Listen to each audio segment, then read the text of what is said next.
Hello, ladies and gents, boys and girls, people of all ages, sexualities, and identities, and welcome back to another Doctor Who review. And today's Doctor Who review is none other than To the Death. So, what is To the Death about? Well, essentially, it's a continuation from our last story.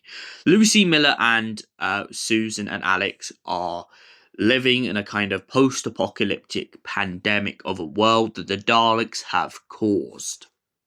In the previous episode, we were left on this cliffhanger of what happened to the Doctor. Is he dead? Is he missing? What's happened? Where's his body? And Lucy and the group managed to retrieve his body after it seems that he has jumped out of an escape hatch into the water and survived the crashing Dalek saucer. Susan takes the Doctor back to the TARDIS so that he can go to, I'm guessing, the Zero Room to recuperate his body until he is ready to wake up.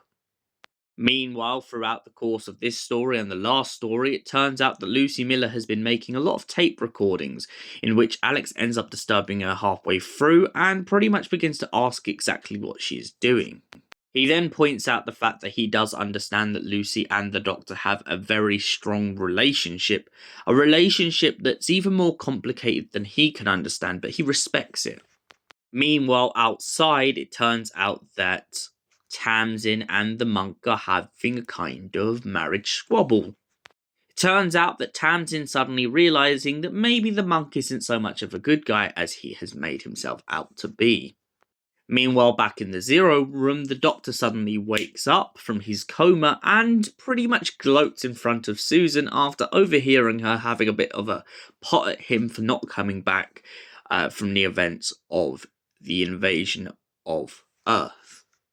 The Doctor kind of laughs it off due to the fact that she says something along the lines of the fact that she thought that the Doctor would just admit the fact that he never comes back, but he proved her wrong because he has come back and he has come to see her and her son. Then when he goes outside, he soon discovers that the monk, Tamsin, Lucy and Alex are all gathered around what Alex has discovered to be a nuclear bomb. The Doctor then begins to ask the monk what's going on and what the Daleks are aiming to do with Earth. Why do they need a bomb so catastrophic, and why are they trying to move the Earth from one side of the galaxy to another? However, after getting captured by a bunch of Daleks later on, the Doctor soon discovers the reason that the Daleks want to move the planet Earth around the galaxy is because they intend to nuke it with the biggest virus they can find made out of crystals. Once all of the human race is dead and buried, the Earth will basically be just a kind of pandemic planet that hovers around the galaxy. The Daleks aim to use this just so that they can essentially go around the universe, killing off all of their enemies without having to lay a finger on the planet.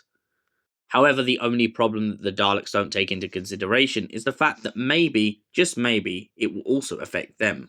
The Doctor, however, beforehand to this, begins to whittle on to Lucy and Alex about the fact that he needs to go to the future to stop the Dalek Time Stratagist from coming back to the past and timey-wimey stuff.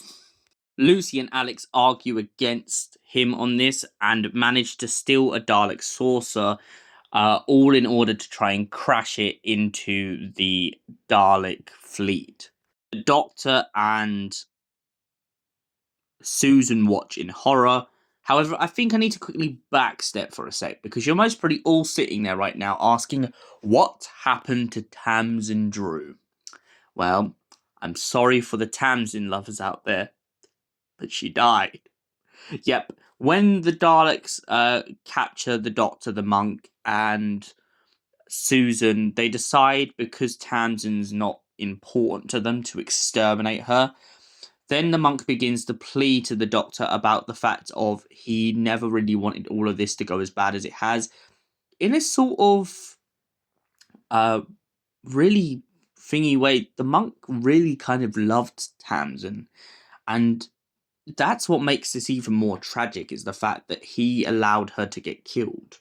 However, it does show in this story in a way that the monk was really protecting Tamsin, because when he goes back in time to help the Daleks and the Dalek Time Strategist after the Dalek Time Strategist is going crazy, he does tell Tamsin to stay in the TARDIS. This explains why the monk was always hopping about with Tamsin, because he didn't really want her to get in the way, and he also didn't want her to know the full extent of what the Daleks are really like. And yeah, so to watch her get gunned down is absolutely horrific in this story. Honestly, I'm really upset that they did this in a sort of way, because I feel like Tamsin could have gone on to have so many more stories. But at the same time, I'm kind of glad because it gave us so many more potentials to go through. But back to the story at hand. So Lucy and Alex are in a saucer. Alex gets gunned down, or at least we believe he does. There's the doctor who says about Alex and guesses that the humanoid who's been exterminated was Alex, but we only really hear a scream, so it's not definitive. Then we hear Lucy basically have a bit of a battle cry to the Daleks as they try to tell her to stop the saucer now, but instead she decides to ram them and go up in flames. The Doctor and Susan are then kind of rescued by the monk. The monk takes them away from it. Susan forgives the monk, but the Doctor becomes kind of Time Lord victorious with the whole situation. He pretty much screams at the monk, asks him to get out of his TARDIS, then rants on to Susan about going back to help Lucy, save Lucy. But due to the laws of time and his own people, the Doctor knows that he's in a kind of juxtaposition of whether or not he can go back and do that. He knows if he does, there's going to be massive repercussions on his half, and the universe is trying to teach him a lesson about consequences. Susan then tells him as she leaves that she wants him to come back, and most importantly that she believes in her grandfather that he will do the right thing and leave Lucy be. We then end with the Doctor constantly playing back a tape that Lucy had recorded, basically saying that she would kick him in the shin if he wouldn't let her travel again. He then talks back to the tape, proving just how much he was attached to Lucy Miller. The Doctor then utters a speech, "One day I shall come back. Not I will, shall." Then it plays out into the music. So, to the death, what did I think of this? It's a heartthrob, it's a dark story, and it's a really dark, beautiful conclusion to this chapter in the 8th Doctor's storyline. I'd even go so far as to argue that this is so much more cynical, so much more darker than the sort of end we got to Keris and the end we got to Charlotte Pollard. I mean, we get this kind of sense with Charlotte Pollard that she goes off and she sees the world. Keris turns to dust, and yeah, that is tragic. But Lucy Miller literally just sacrifices herself in this story. And I feel like that alone really personifies why Sheridan Smith's performance is absolutely outstanding.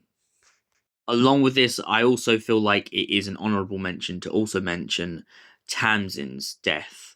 I feel like Nikki Wardley really pulled off Tamsin as this mysterious kind of new companion to that era.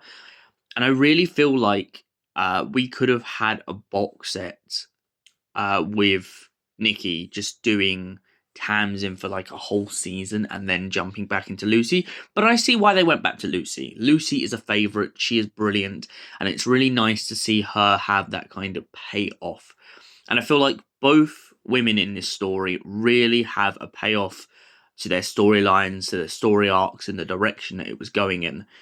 Tamsin's is the tragedy of being that kind of lost companion between good and evil. Lucy's tragedy is this idea that she never really got to be with the Doctor again, never got to travel again. She had to put a line in the sand and prove that she was going to make a stand for her world. And that is exactly what she done in this story. And for that reason, I give To the Death a solid 10 out of 10.